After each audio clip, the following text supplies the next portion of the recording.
up early in the morning, getting the kids ready for school. Rise and grind, yeah. Pack a lunch or two. Talking about I gotta be at work in a few, yeah. Hey, for your daily news, hey. Grinding just for you, yeah. When you don't have a clue, yeah. We ain't got the scoop for you, yeah.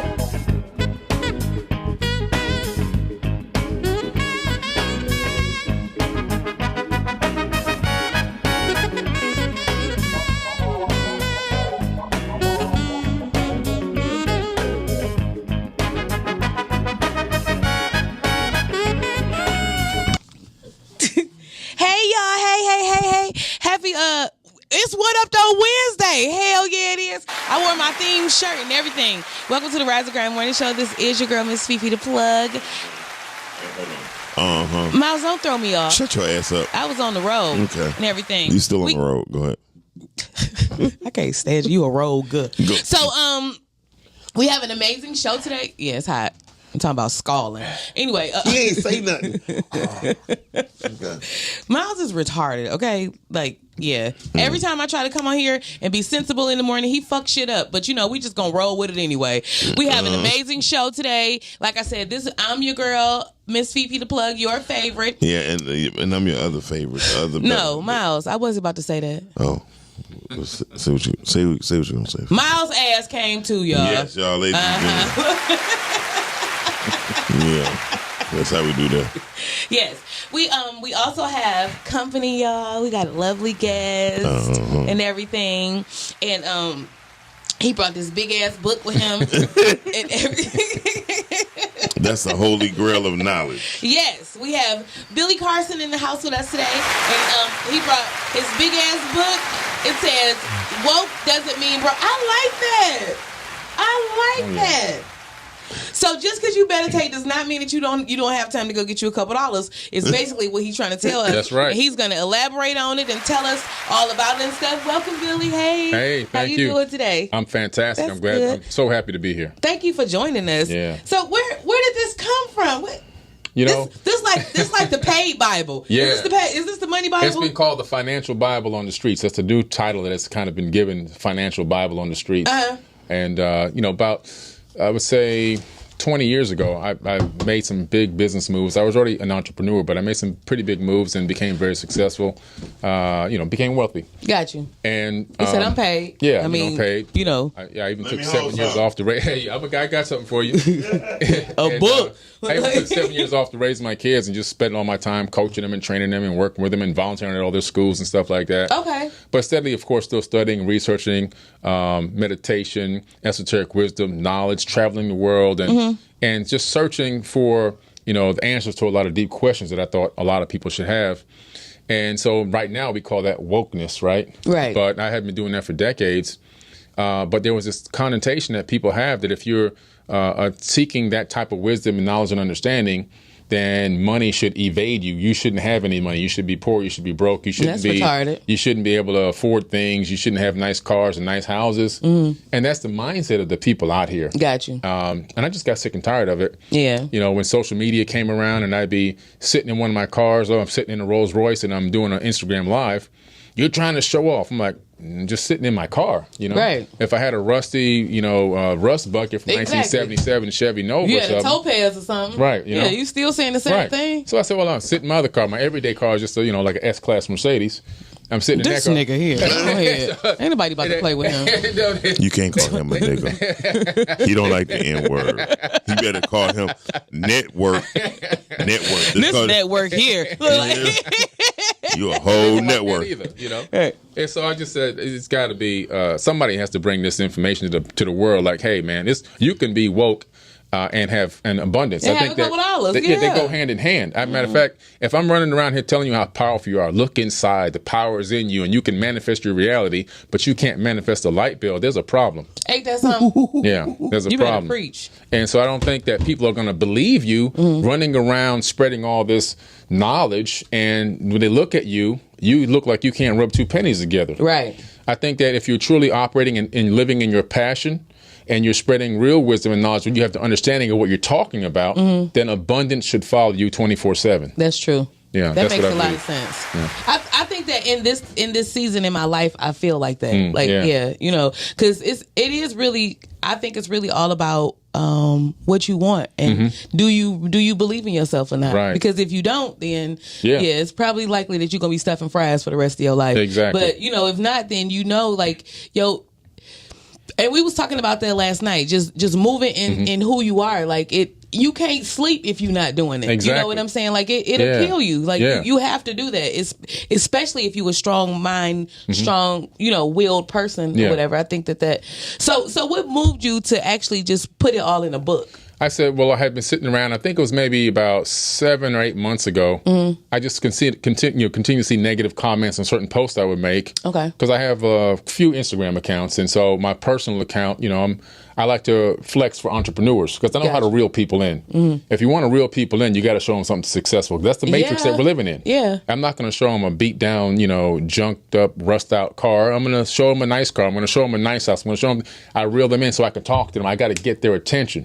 Nothing more than some of these Instagram accounts or TikTok accounts that show you a lot of body, booty, and chest, right? So they can reel you in. Right. You flexing with money. Yeah, I got to entice them with success, what looks like success, so I can drop some knowledge on you. Yeah.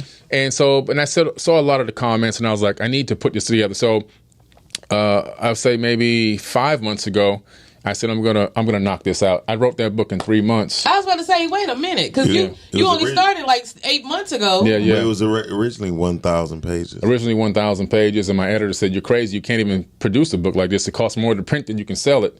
So we reduced it some and organized it in a way. So now you got 999 pages. 688. Yeah, I know, right? It was close.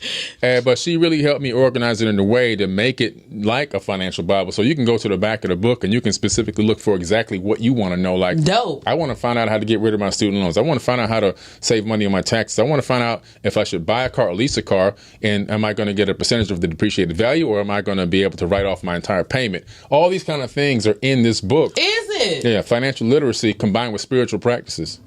Now, when you say spiritual practice, can you touch on? You don't have to go too deep about it, but yes, you can. Oh yeah, I can go. Well, what is that part about? Well, okay, understanding how to manifest your reality, what manifesting your reality actually really means. Okay. In other words, every time we operate or think something, that generates an electromagnetic wave that actually leaves your skull into space-time. We know this is I could put a cap on you with sensors on it and connect that to a computer and tell you to think about something or look at something, and the computer will see what you're thinking or looking at, because why? It's picking up those signals that are leaving out of your skull. So every thought that you think goes out into space, and those are light waves that you can't see with the naked eye because we only see 1% of the light spectrum. But all those light waves that are leaving out of your brain right now at this moment are encoded with digital bits of information based on what that thought was. I'm so glad they in digital bits. I knew I wasn't crazy. Yeah. And so that quantum entangles through quantum physics. Those light waves, that data, quantum entangles with universal consciousness, with actual other particles of information that exist in space-time, creating this loop that comes back to you, this law of attraction loop. Now, the thing about this is if you're in a high-frequency mindset, power, commanding, understanding, happiness, unconditional love, those kind of mindsets, belief, that you will generate a high law of attraction, high frequency law of attraction, giving you positive things back at you. Right. If you're complaining, fearful, hurting, doubtful, begging, that's low frequency light signals that you're sending out. It's going to bring you back low frequency law of attraction. It works in both ways. I see. So like the mindset of you thinking on the lower level, you're going to attract those type of people. Right. And if you attract those type of people, you can't be mad. Yeah, with you on who's around you because you created it. We actually was talking about that yesterday as well. Wow! About when Chef was talking about, our thing was called switch hitters. How people switch up on you. Yeah, right. And then we were saying it's all based on who you decide to be around. Exactly. You're creating it. You call somebody on the phone, and every time you call them, they have a negative story. Hey, what's going on? Oh, you wouldn't believe what happened this time. You wouldn't believe what happened over here. This had happened, this and this. And it's like, every time I call this person or they call me, they got a sad story. Right. Yeah. I block people that got sad stories. I don't even want to have them call. I don't want that poison coming into my brain. Right. Yeah, that's how you have to. So I teach people how to manifest their reality through positive thought, positive affirmations, how to speak positive affirmations over their life, and create and rewrite their DNA. It's been scientifically proven that speaking positive affirmations about yourself out loud 3 times a day for 21 days will rewrite your DNA. I'm about to do it. Hold on, say that one more damn. Is that in that book? That's in the book. Yeah, I need one of these. Yeah. Did you bring a copy for me to go ahead and get one of these? I did, but I'll send you one right away. Okay. Yeah. Billy Carson, he dope. But say that one more damn time again. He said say it 3 times for 21 All right, gotcha. days. Yeah. Speaking positive affirmations about yourself out loud. You have to vocalize Encourage yourself, speak over yourself for 21 3 days. times a day. Out loud. 3 times a day for 21 days. So you mean your DNA rewrites itself? I could look good in like 21, 28 That shit ain't gonna work. DNA. It's on the genetic level. I mean, you can. You see, right now we are operating you with might get epigenetics. some hard bottoms or something in 21 days, but that ain't gonna change shit about how you look. Okay. I'm gonna just tell you that right now. Dr. Billy Carson, what you were saying? Information is peer-reviewed science, though. Yeah. I took a class at MIT in applied neuroscience. And even though I had been teaching these practices for years, that gave me the confirmation, the fact that the top university in the world was teaching the same exact thing. Yeah. Matter of fact, I just did a workshop on Zoom a couple of weeks back with my former professor from MIT, Dr. Tara Swart. She's a neuroscientist. And it was called Spirituality Backed by Neuroscience. So I was bringing the spirituality, and she was backing it up by neuroscience in the workshop. Wow. And that's funny that you said it about the about speaking the affirmations, because I would say like maybe over the past like 2 years or something like that, I've been working towards manifesting, like, just manifesting different things in my life and just different changes and stuff. And I've noticed like in the past couple of months, it like dawned on me, because I do, I had periods where I do like heavy meditation, and then some it's not as, as deep or whatever. And I noticed like I was cussing myself out, like, you know what? Here it is. Like if I think about it and I meditate on it or whatever, it happened fast as ever, right? Yeah. And it's like, why don't I do this shit every day? Like, all what the am I time. doing? Exactly. Yeah. Like I'm tripping, Right. Because it really works. It's almost scary that it works It like is. that. Like, It is. because That's why it's so powerful. Yeah, if you ask for it, you really will get it. It really works like that. Exactly. That's pretty dope. And to your point, I used to, every day I walk out my house, right? I put a price down. I might say $600, $700, $800. Right. And I circle it like 3 times, like Right. And I walk out and I be thinking it, and it happens. Yeah. Yeah. And it's crazy because at first I was like, my mentor Andrew had told me, he said, man, just when you're thinking about money, man, money is, because he talked like, man, money ain't nothing. Yeah. All you have to do is just literally just write what you want to make for that day, because he stuttered, and he's like, and just circle it. That's you know it. what I mean? Try to do three circles, and then when you I'm walk about to write out, so many zeros behind the number on the paper. Shit. I believe it. yeah, so, You manifest. I mean, I'm walking around right now with a check in my wallet everywhere I go. And this check in my wallet is for $1 billion. Okay? It's made out to me for $1 billion. And so the reason why I do that is because I wrote a check to myself for $1 million, and I cashed that check. That was about... that was 2004. It was actually ended up being $3 million. I wrote a check to myself for $20 million. I cashed that check. This time I was going to write a check for $100 million. I said, why would I stop at $100 million? Yeah, just go ahead and do a B. Write myself a check for $1 billion. That's what I'm worth $1 billion. I'm a billionaire. Yeah. I'm going to the Billy Club. You know what I'm saying? And so this has to be cashed by October of 2026. And it will be. that's what's up. Yeah. See, I gotta give me a wallet first of all. Lord have mercy. No, I got my, got a You wallet. got a coin purse. Shit. See what I go through, Dr. Carson. A little abuse. The daily. At least Monday through Friday.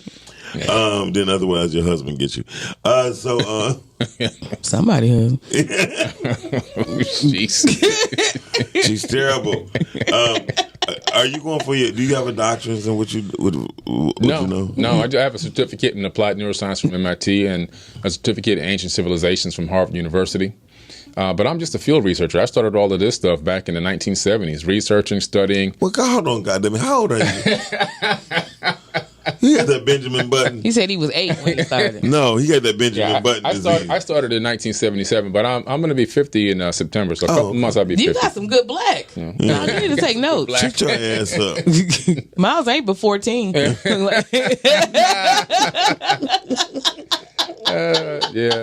I got that Benjamin other way. He just goes the other way. No, I've been fortunate. I got 5 adult kids and 3 grandchildren. Oh, that's dope. That's what's Congratulations. up. That deserves That's what's up. Yeah. So when you think about people saying I'm broke, Yeah. what response do you give them? I tell them you're creating that reality. You have a lack of abundance mentality, and by speaking that, you're creating it because every time you speak a word, you're casting a spell. Yeah. Every word you say casts a spell. That's what we call it, spelling. And that's what the premise is behind it. When you're vocalizing what you're doing, you think, oh, I'm just talking, but you're creating something called a cymatic frequency in physics. And these cymatic frequencies have a direct effect on the ether of space-time itself. This has been proven now in laboratories that frequencies in string theory, for example, theoretical physics, we know that vibrating strings in subspace, subatomic particles, create or jingle matter into existence. Okay. And so when you're vibrating, and we understand this universe operates on vibration and frequency. The Butterfly Effect movie. Yeah. Go ahead. In the beginning was the word. Right. The word was a frequency vibration because God is actually Ain't a that frequency, something? and you have to tune into it. You better preach. So I have a question for you for anybody who's listening is dealing with for other religions. So when people be speaking things in religion, like hypothetically speaking, they making themselves believe. I mean, I'm just saying, like if Jesus never did exist or Muhammad, whoever, right, whatever, they could actually start to speak that into their belief system, into their brain. They program themselves. You program yourself. Whatever you see the most, talk the most, believe the most, speak the most, talk to yourself the most, you actually program that into your own, encode it into your own body. And what's happened is we found that through epigenetics, you pass that down to your offspring. Train children. Right? So every single one of us has the memories, the actual memories of 15 to 20 generations of our ancestors in our bodies right now. Some people are suffering from I can feel that. PTSD, suicidal thoughts, depression and all these things. And they can't figure out, why am I going through this and I have a great life? It may not be you. It's your ancestors in your body. And you have to go through this whole process and rewrite your DNA, which we talked about in my workshop just a few weeks ago. And this is something that we're dealing with, especially coming out of slavery. It's very fresh and new. And so all those tortures and rapes and everything else that happened is still inside of us right now. Yes. And it's just going to take a time period of 15 to 20 generations to work it all the way out. So... But you do have to do constant practices and constant work. We can speed it up if we work on it faster. That's the premise of like this book. Yeah. So the question is, dig this. I'm glad you said that. Yeah. So when we start bringing out more and more slave movies, we are actually start to begin to reenact that in our memory. Oh yeah, you're calling it back. Calling it back. Yeah. And we go back into slavery mode too. Yeah. And so I'm gonna study this too. Every year that a slave movie come out, right? I want to go back and see the crime rate. Yeah. Or the injustice system, how it breaks down. I want to ask something, right? Because I am. I know you would love this. Go ahead. Right. You know this is my shit. So seriously, like for years, I have studied African American history and stuff, and like just from like the beginning of slavery, how it it originated and things like that. And I will say that the opposite has happened to me from how it is, I guess how other people will react to it. Because in all honesty, it just made me more conscious and aware of who I am and who we are. And it made me stronger and more powerful in my moves, Now you have to understand it operates on people in different ways based on their perception. Right. For example, I have a brother that's only 1 year younger than me. We grew up in the same house and we were underneath the ghetto in terms of poverty. We used to eat toast and syrup every day for food. Yeah. I went on sugar sandwiches. Yeah, sugar sandwiches and all that. I went on and became very successful. He went to prison for attempted murder. So, you have this situation where, okay, we were in the same exact conditions, we perceive things totally different. Right. For you and me, I would have perceived things the way you did. I would have learned from it. I would have expanded my consciousness. Some people, for whatever reason, they take it a different way. And when they download that information, because everything is a download, they process it differently. Right. Without guidance, and then it turns into fear, and then fear turns into hate. Yeah. And it turns into self-hate. And I was just going to say that too, because I think that because I have studied it and just, kind of went in depth with it, it made me less fearful of a lot of things. Like, I think it made me braver as a person, because I don't know. It just, it gave, to me, it woke up the warrior in me. Right. Like, you know what I'm saying? It empowered you. Absolutely. Yeah. My meager upbringings empowered me. It made me realize I got to get out of here, and nobody's coming to save me. I'm gonna have to save myself. There is no outside source coming to get me out of this situation. I realized that early. I sold all my toys. I went door to door selling my toys, and when they were putting that money in my hand, I said, "Oh, I'm gonna save myself." Yeah, and that's when I put a plan together to get myself out of that situation. Yeah, and that's exactly what I did. Other people that I go back to that old hood, they're still there if they're alive or not locked up. Yeah, and they're still in that same cesspool. Right. And it wake up your hustle. Yeah. It really does. Like it gave me a way. Like I was able to communicate. Like it just like I think that my upbringing made me be able to know how to maneuver in situations and just communicate better. Yeah. Like And I think that the knowledge you have about where we came from and what we went through, it should, to me, get people out of religion, which is man-made, and more into spirituality. Because the question I had when I was young is, hey. You know what I'm saying? Well, they gave us this book and this information after they enslaved us. Yeah. That definitely wanted to empower us. Right. Yeah. So what were we doing before then? Right. And I think that when you go back and start going into the ancient texts, people, we don't know what we were. Yeah, we would do. There's plenty of texts. I have the Egyptian Book of the Dead. Right, yeah. I have the Enuma Elish. I have the Atrahasis epic. I have the Epic of Gilgamesh. I have all these ancient texts that were left behind that we can actually go to libraries or buy on Amazon now. Yeah. The information is on YouTube. You can download the ebooks. But you know can what? Find out what we were doing. But that's fear. People don't want to realize where they come from because they don't even understand where they at. First of all, it's work. Nobody don't want to do that work. Like, let me tell you something. No, let me tell you something. I was in the flow. Okay, like that going within process. Like when you initially realize this is what you're doing and this is what you got to do. You really got to cleanse the shit out of you to get to make some room. That is work. Yeah, like it's work. Yeah, it's work. It's painful. You be in the flow, fetal crying. Like you know what I'm saying. You don't even know what's going on with you at times. You be sitting there staring at a corner in the wall. Like I'm serious, and people don't even realize like this is not a bad thing. Go through it though. Like whatever you do, it's a journey to get to anything. You know what I'm saying? Like if you going on a road trip, if we was driving to Nebraska right now, when we first get in the car, we amp as hell, but by the time we get 100 miles in, you tired. Right. You annoyed. Like you know what I'm saying? But you're not gonna turn around and go back home because you'll never make it to where you're going. Exactly. You know what I'm saying? So you have to go through it. You gotta go through this. And we're gonna have to go through the desert. We're gonna have to go over the mountains. We're gonna have to make our stomach drop when we coming back down. Like you got to do this stuff. You know what I'm saying? You're right. Yeah, it's not about the emotions. It's about the results. And that's another thing. My favorite character or visual picture is the two people with the pickaxe. Oh yeah, I love that. You know what I mean? One is still going at it. The other one felt defeated and walked away. And he was right there. He was closer than the other one. Right. Yeah. You got to go through it. Yeah. But most people be afraid at the results because most important, like you said, they don't want to put up the work, but they be afraid like, damn, I can't even handle the $5,000 I make a month.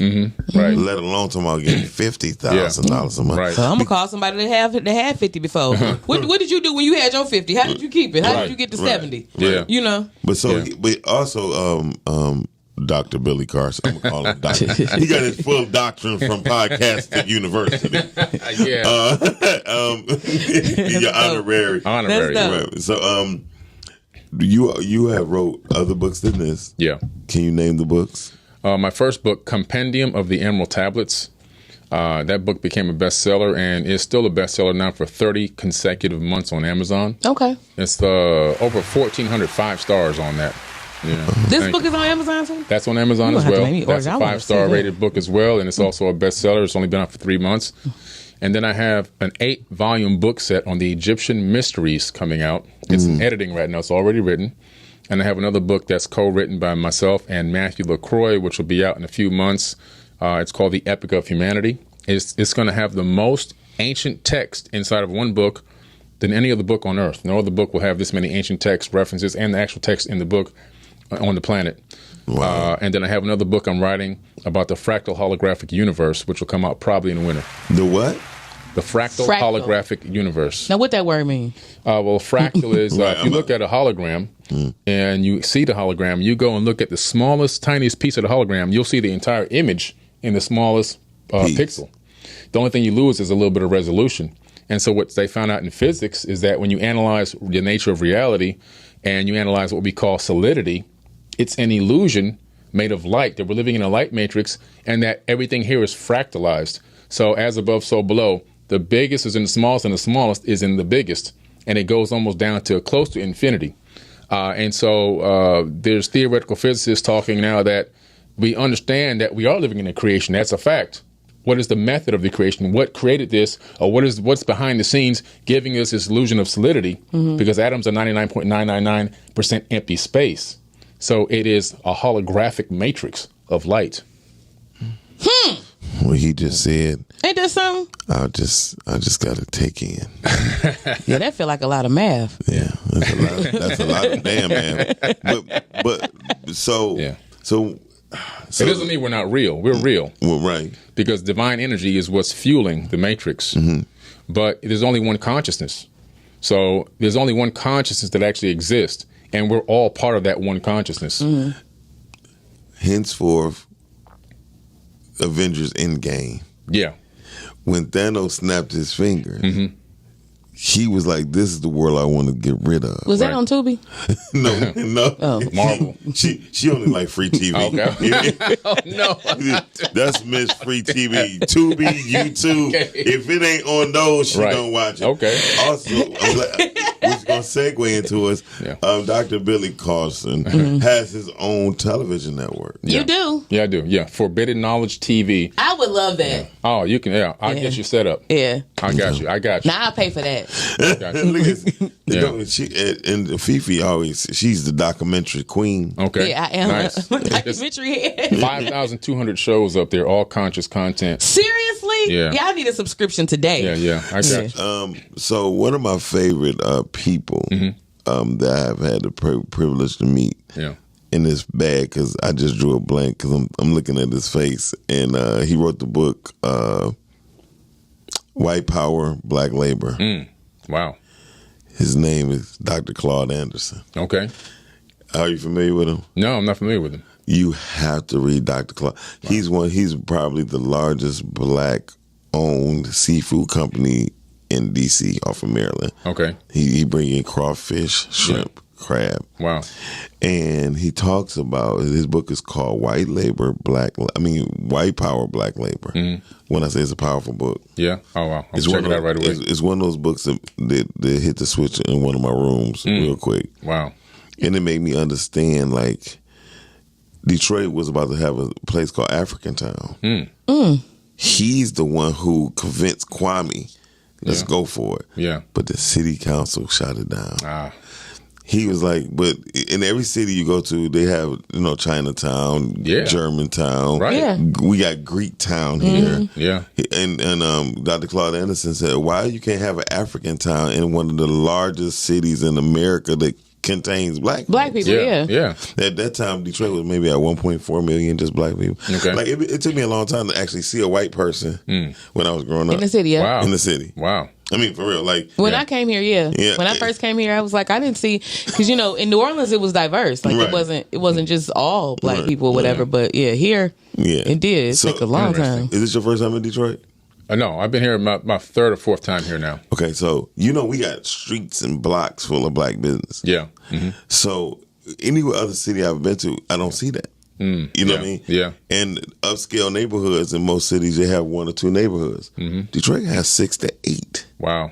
gated community areas. Literally. Nice. You know what I mean? Nice. And so I understand. Like I would never leave Detroit. Like Yeah. like to live somewhere else. Okay. Unless I'm going to Ghana. Yeah. That's the only place. Okay. But I would go visit other places because every time I go to other places, I'd be like, y'all crazy as hell. What you putting your head down? Oh, man. And they'd be like, well, you ain't supposed to look at him in his eyes. What? What the hell? Wow. In the South, it's like that. Yeah. Yeah.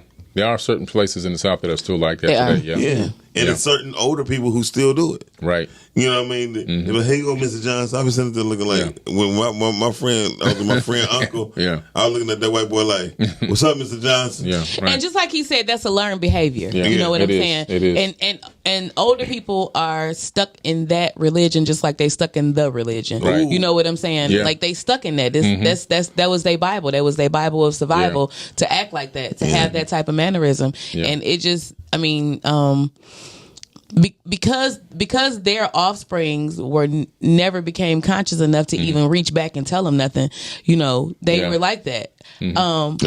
Fortunately, I will say that I didn't come from that background either. Nice. You know what I'm saying? Yeah. Although I was in the South and stuff, my family, like my great grandfather, he was the first black man in the community in that area. Period. I think in the state of Mississippi to actually get a FHA loan and get 100 acres of land as a black man. Wow. You know, so we had our own shit. Like we didn't, you know, and before that it was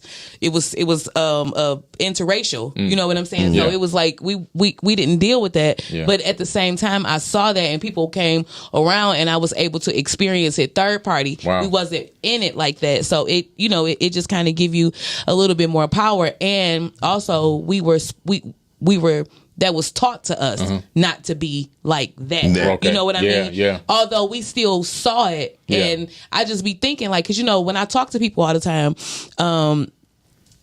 a lot of people fled. Like they fled and they never reached back to talk about it. And it's like you said, it's still in them. You know, so when I talk to, you know, people that's like my age or something like that or whatever, or younger, and I'm asking them like, hey, what part of the South did your family come from? And they looking at me like, what? We came from the West Side. No, nigga. Somebody else. Somebody came up here or whatever. You know what I'm saying? Yeah. And where did they come from? Like, who were they? Do you know anything about that? And if they don't, hardly ever know. If they don't, then you wonder why you can't sleep. You wonder why you walking around mad with your fist balled up and stuff, because you don't even know where you came from, so that you can work on that and overcome it. Exactly. And going back to what he said, part of our DNA is screaming out. You know what I mean? And that's what I'm saying, right? And if you never, if those questions have never been answered, then you just walking around here looking crazy and don't even know why you mad. You don't even know. You know, DNA is a powerful thing. You can take 1 gram of DNA, which is enough to put a drop on the tip of your finger. DNA can store over 433 petabytes of data.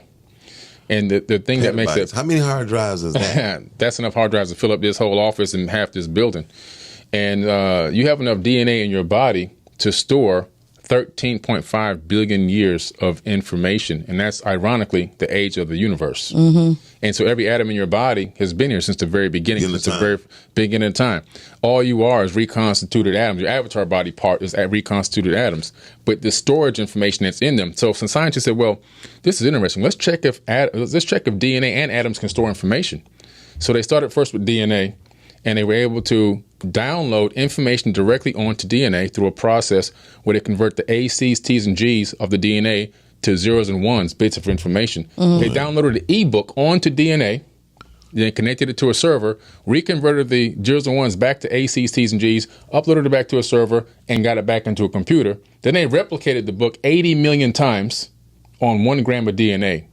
So they realized, oh, wow, we can store information on DNA. So if we can store digital information on DNA, of course your DNA is storing information about everything. You know what that made me think about? Like the whole thought of reincarnation. You know, people be like, I knew you in another life and stuff like that. And I always say that we recycled, right? Oh, yeah. You know, I always say that. And that right there just proved that, because you know, how else can you explain being like connected to people and stuff and being familiar with somebody, or just, you know, like when you be around somebody, it's like it just fits, like you have to be there, or you have to do that because you probably did already, like you know, you probably did know them. It was a movie like that. I can't remember which one, but it was they never. That's deep. What's the movie? You dope. What's the movie? The Twilight People. The Twilight Zone? I don't know. Was it on Tubi? It wasn't on Tubi. There was werewolves and vampires. Oh, I forgot the name of that movie. Huh? It was Twilight. Yeah. Anyway, so they would never grow old. Okay. Right? Yeah. And they were like, vampires. You look familiar. And they were like, maybe my father, but they was the same people. Right? Coming back again. They never died. Yeah. But they always look young. Right. And so what you just made me think of too was the bullshit that we go through is based on how we look at things, how we react to things, and what we plan to be. Exactly. When you said you wrote a check for yourself, my mentor told me to do that, but I don't like checks, so I don't keep them around me.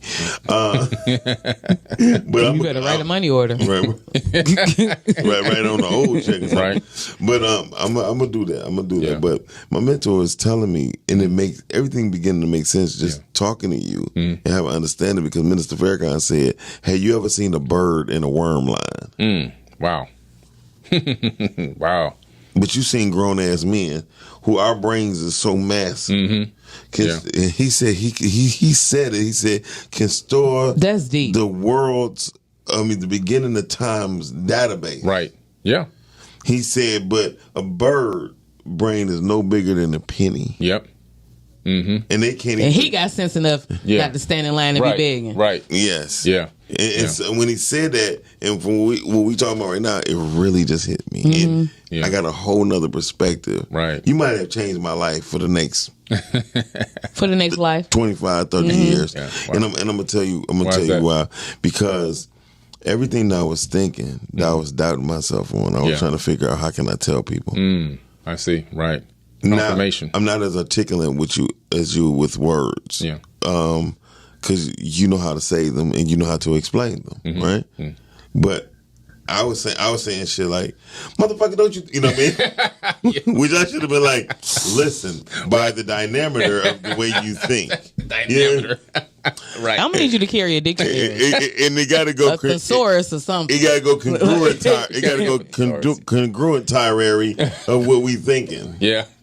And I swear to God, I swear. You sound like you've been drinking brown. No, that's my Now wife. you Denzel. Right. I swear to. So, but you really changed my direction on how I'm going to even deal with people. Wow. Fantastic. Because you like the man. I'm gonna be honest with you. You're a mixture of Claude Anderson, Minister Farrakhan, and all the older people that I've been reading up on. Yeah. Brought in my right across the table from me to where you're more tangible, and we're reluctant enough to say, "Why don't you just read this book?" Right. You feel me? Yeah. Because Minister Farrakhan, he got books, but he don't have that many books. You know what I mean? Right. That address the youth. Yeah. Because I ain't gonna lie, he probably got tired of saying the shit over and over and Right, over again. right.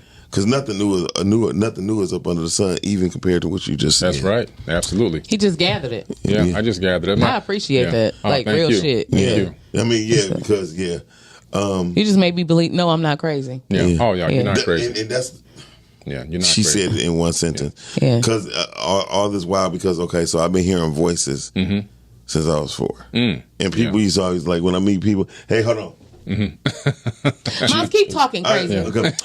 when I would go places, when I was younger, in the airport, I was attracted to suits. So the Navy people, Marine people, always deployed out of main city. They didn't just go to air bases and back then now like they do now. And I meet him. I walk up to him and say, "Hey, your daddy Fred said hello," and the guy just tear up. Wow. And I never knew why he was tearing up. You know what I mean? Yeah. And he said, "What did he say?" Yeah. He said, "Son, I love you." Wow. And they just break down. So when I was meeting my friends, and my mother would like, "Here go another." I'd be getting big ass stuffed animals because they be, they be in China and all that stuff, a discharge there or whatever. And then as I got older, I learned how to. I told my mother for the first time. I said, "Mother," who is Cecilia?" Wow. She was like, "That's your auntie, boy." I said, "No, she says your mother. She just want to tell you happy birthday." Oh, wow. And she looked at me. Yeah, you tapping into the multidimensional, the Akashic records. And she Yeah. coddled me. She hugged me real tight. She say anything else? I said, no. Wow. I wish my messages was that easy. Well, but it is when I was younger, there was easier. Yeah. No, listen. Let me tell you. I used to, like, at one point it was bad. Okay, y'all gonna make me cry. No, I'm not though. But I'm serious. Like, at one point, Hold it up, Queen. I would have to. I would be riding past people or walking past people, and I remember before this time, it was a period when I was living in Atlanta, and when I first started going into meditation, before I even understood that was what that was, that was what I was doing. Right. And the Holy Spirit, God came to me and told me that I wasn't like them, you know, and he told me that he sat in the floor and made me, and it never left me. Like I used to think about that, like, okay, because I would wonder, like, well, why I don't seem, you know, just the experience didn't seem the same as with other people. So I'm like, okay, he like, I made you look like this, I made you act like this or whatever, because you know, you have to do different things. So I'm like, okay, yeah, whatever. So as life was going on, I would go past people and it would be like not, you know what I'm saying? Information Like coming to you. crazy people, right? Like just killers, homeless people, like all type, you know what I'm saying? And I would have to go to them and tell them about themselves, right? Yeah. To the point where I used to ignore it for a long time. I don't do it no more. Like if I have to say something, I just say it, you know. Right. But before when I first got into it, I would be so scared. Like, I'm not about to go tell them that. Like, no, I'm not about to say that, you know. And I would try to walk away and I would be so nauseous. Like, I couldn't even talk. Like, I literally would be gagging until I go back and do what I'm supposed to do. Like, I literally had to do that one time. I would never forget. This was like probably the one of the scariest moments. I was working at a mental place, and one of the counselors, her mother was dying of, I think she had like mouth cancer or something like that or whatever, right? So I had to go to the hospital. She was white. A white she was woman? a white woman, and we were in Tennessee, in Chattanooga, Tennessee. So you know, That's they country. don't. Exactly. I lived there for a while, and you know, like it's very separated. You know what I'm saying? Although we all shop at the same grocery store, it's very separated. You know, so I went there and I went to the hospital. I was at Bible class that day, and the whole time I'm in Bible class, the Lord like, go over there and pray for that lady. Like, go over there, you know. And I'm like, what? I don't. Pray. Okay. The hospital was like right, like walking distance from the church. I go in there and it was this big, it was like all the family was in there. Me and my friend were the only 2 black people in there. All the rest of them was white people. It was a white lady. She on her deathbed. So I go and I touch her or whatever, and I'm praying to myself like, Lord, you know, just So I leave out, and my friend, we walking, and I'm crying as I'm walking out, right, going to the car, and my friend like, what's wrong? I was like, I didn't do what I was supposed to do, and as I'm talking to her, I'm gagging. And she like, what's wrong? I was like, I gotta go back. I'm like, I'm so scared, but it was this man in there that was so big and intimidating, right?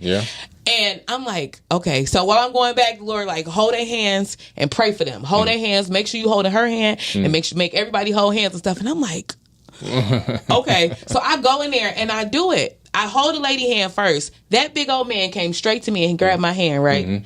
And I'm looking like, oh shit. So I did the prayer. Like I prayed for her and stuff. I think that was like probably one of the first times I ever prayed out loud. And I did it for her. And you know, and you could tell like her spirit like rested, like she just rested, right? She took that breath. Brought her some peace. Don't you know, before I even got home, that lady died. Wow.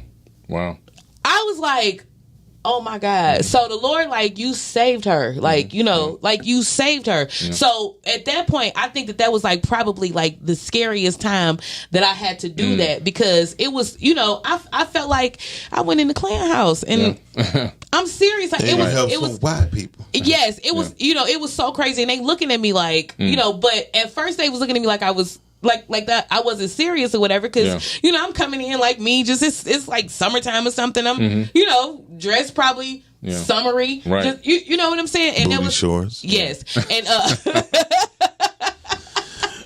but yeah, that was like so crazy. So I think that was like probably my one of the biggest challenges. So after that, it wasn't so bad. But yeah, I have to go and tell people some outrageous stuff. Like, you know, and I'd be like, wait, let me tell you this. Just listen to me. You know, and I tell them or whatever, and they'll be like, oh, okay. You know, checking street niggas, that's not easy. Okay. Like that's not easy. I've been through certain situations like that. And so I will say that Dr. Carson is here because he also is giving away a Rolls Royce. I won. Ghost. Yeah, I won. Huh? I won. She's claiming it. Oh, I gotta say that shit 3 times, don't I? When is the drawing? I already said I won December 3 times. Too late. December 18th. December 18th, 2021, at the Rolls Royce dealership in Fort Lauderdale, Florida. Holman Motor Cars, where I bought the new Rolls Royce. I said to myself, I can take this car. It's the one I'm giving away is my second Ghost, and I was like, I could give it away. I could sell it, but how can I help people with this? Because I've been blessed. So what I decided to do was raffle it off and use that money to help underprivileged children with holiday gifts, book bags, school supplies, and also single-parent final notice electric bills. Every year for the last 4 years, I've been paying $10,000 every single year. I log in and pay their final notice. Last year I did $16,000, but this year I'm going to spend a lot more money from the raffle to help single parents with their final notice electric bills in the winter. Up. Yeah, we need to talk because I was getting into income tax. Mm-hmm. And the reason why I was going to get into the income tax business to get into the credit repair business. Mm-hmm. Okay. To get first home buyers their home. Yeah, beautiful. But in places where we are more laborers than we are leisures. You know what I mean? Yeah. Like New Orleans, Philadelphia, even Vegas. Okay. Places where we are considered as labor. Like we basically work in the hotels and a lot of them people, and then when they go to home to their living conditions, you wouldn't even think you think they living better. Nice. Yeah, they got tents. Especially due to Hurricane Katrina in New Orleans. Them straight shot homes. Yeah. You have 12 people living in a straight shot home with one bathroom. Oh, no. Yeah, that's what I'm saying. So it's certain with things. barely bedrooms. Yeah, all the bedrooms been cut out. Those shotgun homes don't have bedrooms like that. No. Yeah. It's normally the one bedroom is probably the place where they consider their laundry room because they got beds and all the way to the back. Yeah. So we need to talk about that. Okay. So let's talk about the Rolls Royce giveaway. Yeah. So basically, it's a Rolls Royce. It's in beautiful condition. You saw the video, right? What do you think about it? I think the video is awesome. Matter of fact, the only reason why I'm really just recording this right now is strictly so I can tag that video in the beginning and the ending of it. Okay. Yeah. So that's one of the main reasons why once we get done, re-upload it and then put the video at the beginning and the end. So beautiful. I love the video. Thank you. Yeah. So you can go to forbiddenknowledge.com with the number 4BIDDEN, forbiddenknowledge.com. Go to giveaways and register for the raffle. You can buy a ticket for $50, and as you buy more tickets, the price actually goes down. And so I think 11 tickets is $444. Yeah, I'm going ahead and get That's the magic number.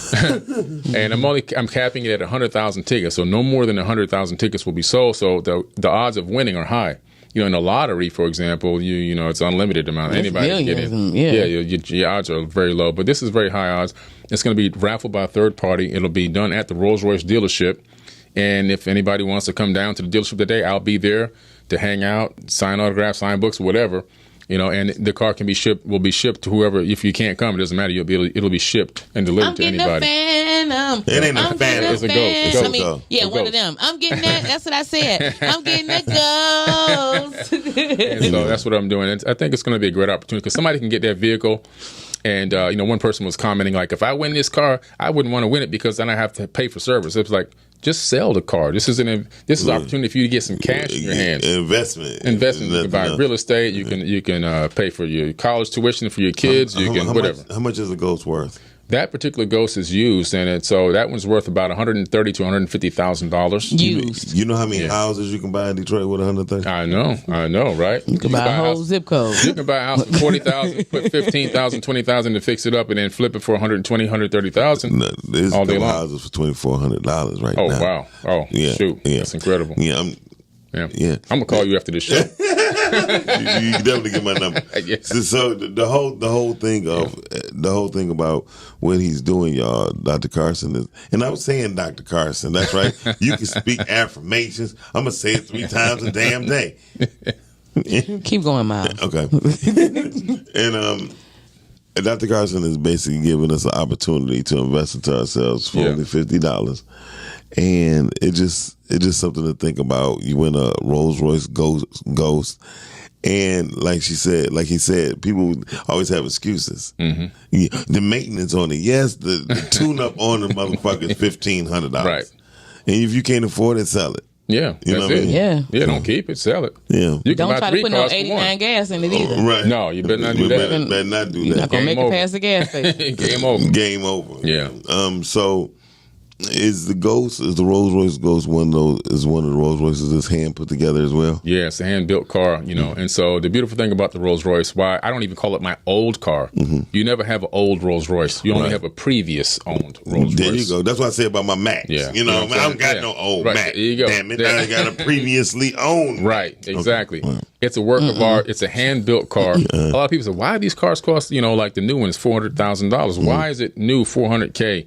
And the depreciation is great on it, And so it's because only 45 people actually touch that vehicle from start to finish and hand build that car. Every stitch, it's in the seats. Every insert of wood is hand cut and installed by hand. The electronics are put in by hand. Every bolt on the engine is bolted and locked down by hand.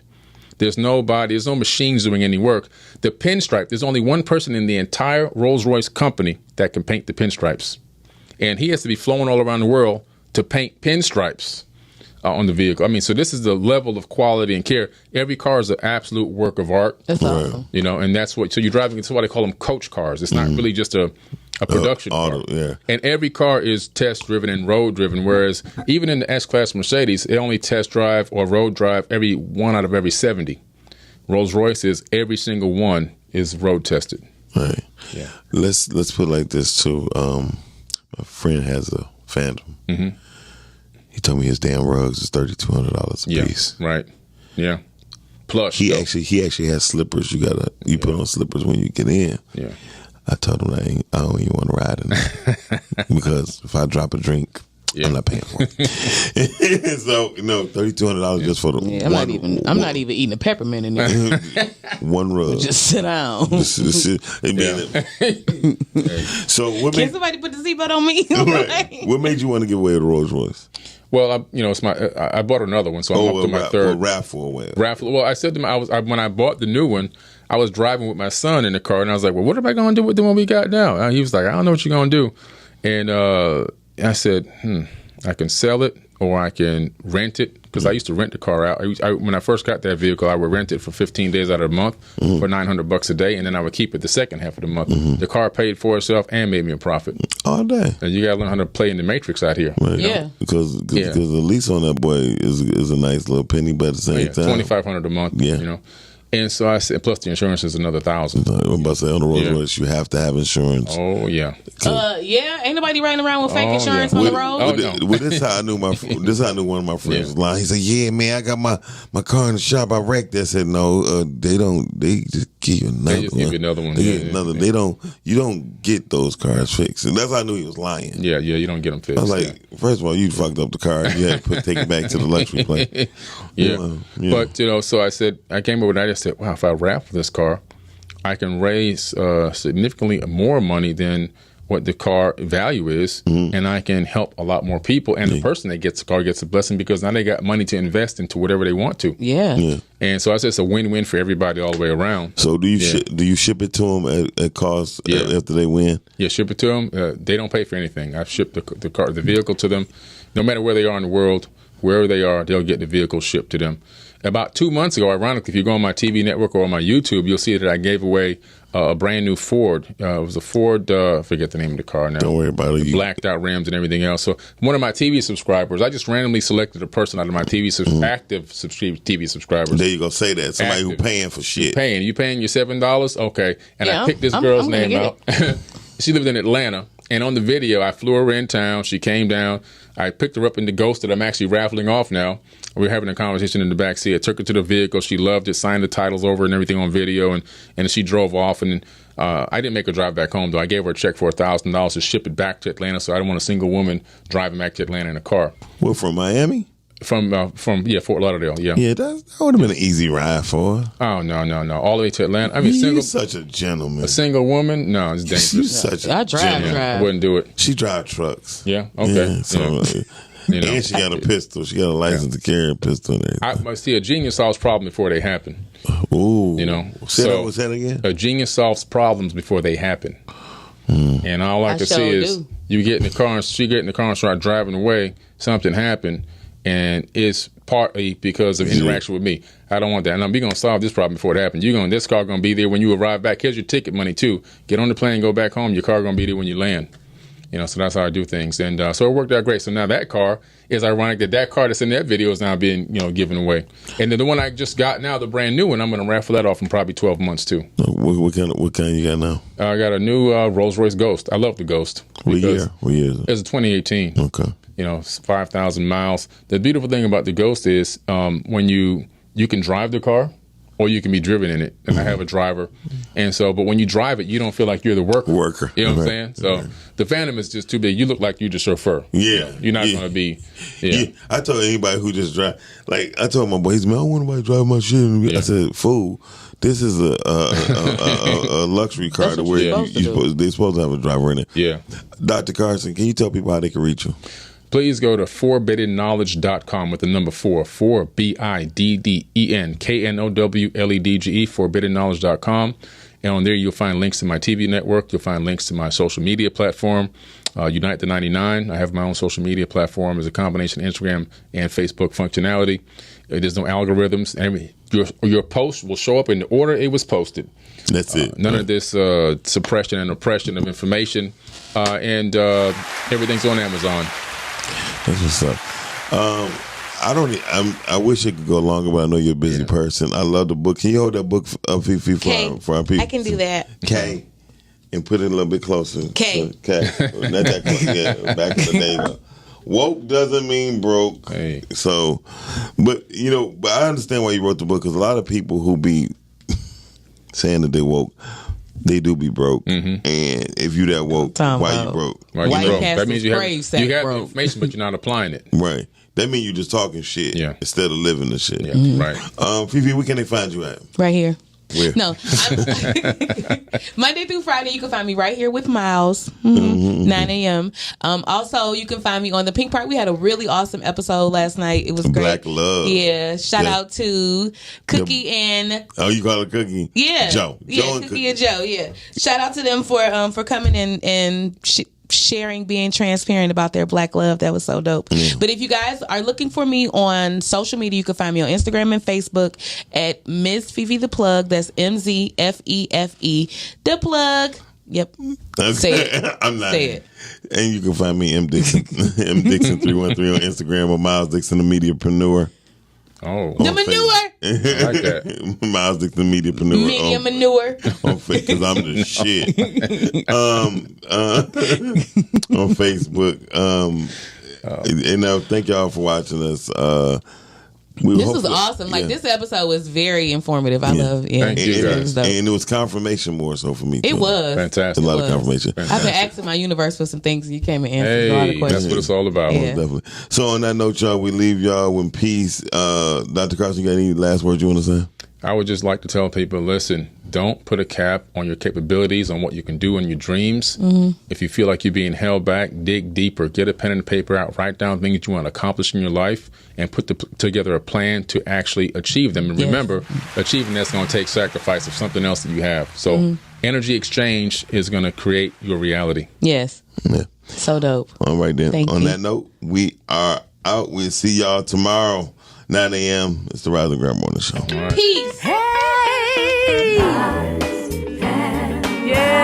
yeah. Up early in the morning,